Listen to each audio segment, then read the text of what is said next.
Revered by both his students and peers, Tony Calabro's contributions and influence on the Gippsland music scene cannot be overstated.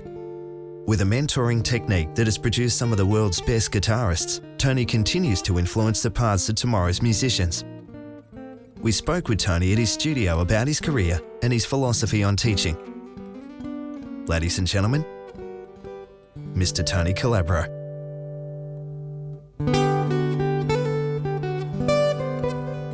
The Calabro name, within the Valley, Gippsland, Australia. You obviously come from a musical family? Actually, no. No? To the best of my knowledge, I'm the first Calabro to actually play a musical instrument, to the best of my knowledge. My father was a good singer, and my mother had a nice voice, and Dad particularly loved singing. He had a lovely voice. Yeah. So we had music in the home all the time. From a very young age, I remember having a passion for music and loving it. A music store opened up in Morwell called Keynote Music Centre in George Street, opposite the Express, and I was there nearly every day. And they noticed something about me in people's skills, because when they were on the phone, I'd help a customer, and they'd have guitars on the wall, and I'd say, "Can I help you? You know, they're a bit busy at the moment." And they were observing me without me knowing about it. And after a while, they said, "You know, if you taught guitar for us, we'd sell more guitars." And I said, "But I can hardly play myself." And they said, "Yeah, but you know more than a beginner, so we'll advertise for beginners. And if you plan 10 lessons ahead, your beginners are never going to catch up with you, because you'll do the next 10 and so on." And I thought about that, and they offered me a job. And at that time, the principal of the university that I was studying civil engineering said the same thing to me. He said, "Tony, I don't think your heart's in engineering. Why don't you take a break?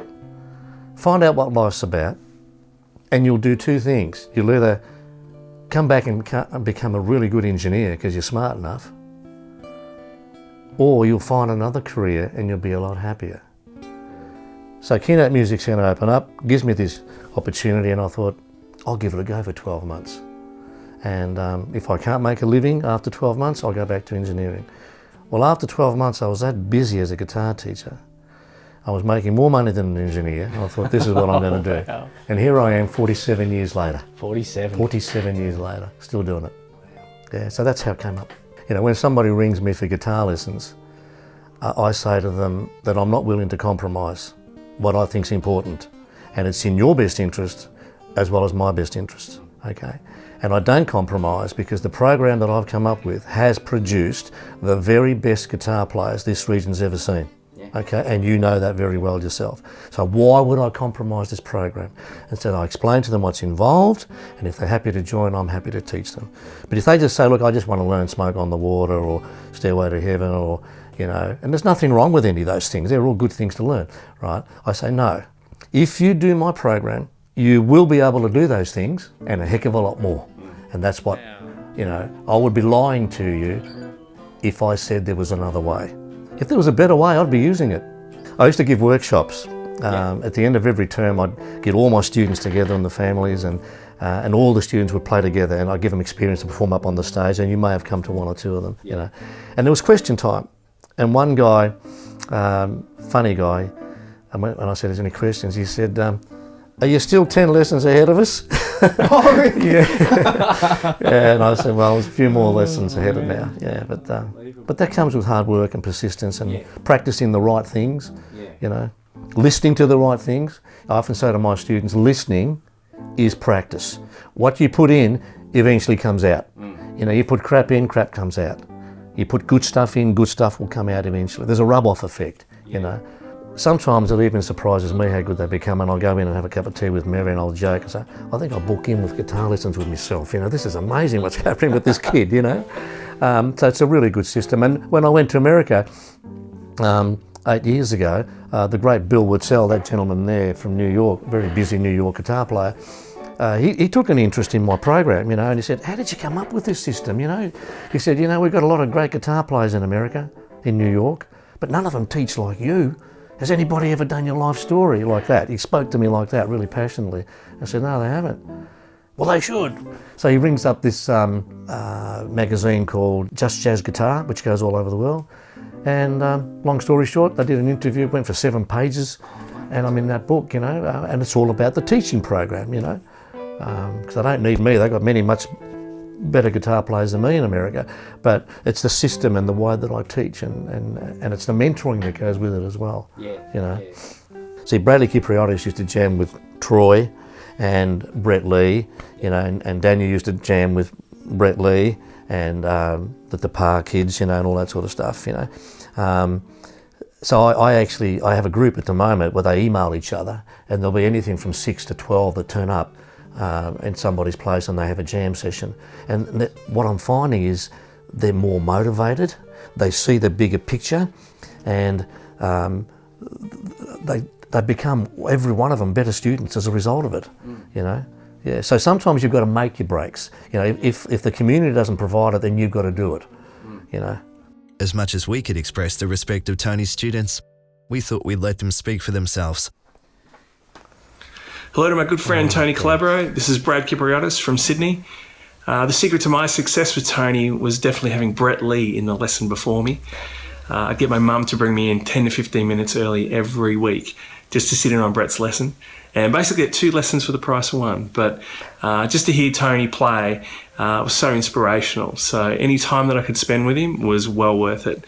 My background with Tony is about 10 or 11 years of lessons, and you know, I think I was actually just telling a student then that the first 5 of my time with Tony were, you know, I think I caused him a lot of headaches, but I think the aha moment, if I was to pinpoint one, was just one lesson where I came in probably with 20 minutes of preparation behind me. It was a little bit of a, you know, if you're going to do this, mate, do it properly, or see you later, you're out. I was a kid. I was about 14 years old. I met a guy called Jack Jones, who was actually one of my heroes growing up. And because of that meeting, he told me about this amazing guitar teacher, Tony Calabro. We found a way of getting in touch with you, and you were too busy to take new students, but Jack picked up the phone and called you, and you made a space for me. Because you made that space for me, here I am today bumping along on a highway somewhere in the middle of America. So basically it's all your fault. I recorded the greatest message ever a video ago, but my sound is gone weird, so I'm using this hands-free thing. Anyway, technology. Tony Calabro, when someone says, imagine an excellent guitar teacher with a holistic approach, a principle-focused person that cares passionately about imparting the wisdom of the greats onto anyone who comes to them for guitar lessons. I imagine a little Italian bloke named Tony Calabro. I gotta say, he definitely had a massive impact on me. Every lesson was like 50 lessons. Tony, mate, how you going? Just wanted to say a big g'day from Los Angeles. Here I am in my studios here in North Hollywood, Prohibition Studios, and what can I say, mate? It's been 20 years since I left Australia. I can't even believe that. That's just nuts. All those years ago when I first started with you, and I think it was a Wednesday afternoon my lessons were, around 2:20, and I think I moved up to a double lesson there for a long time.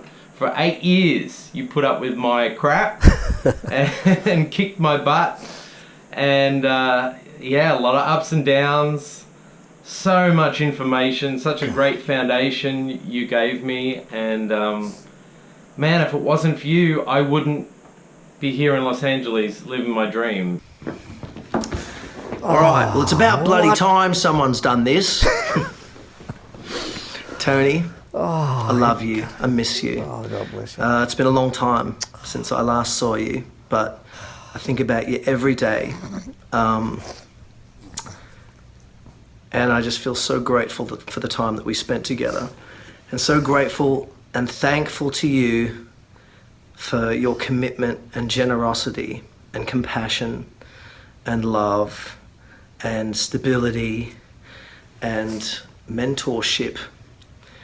You're celebrated by many of us every day. And it's nice for you to be recognised for your achievements and your contribution, because it continues to grow. And we are all thankful and hopefully worthy disciples of you out in the world. We keep flying the flag, and for good reason. I love you, mate. Have a great day, and hopefully I'll see you real soon. Oh my God, that's Okay? unbelievable.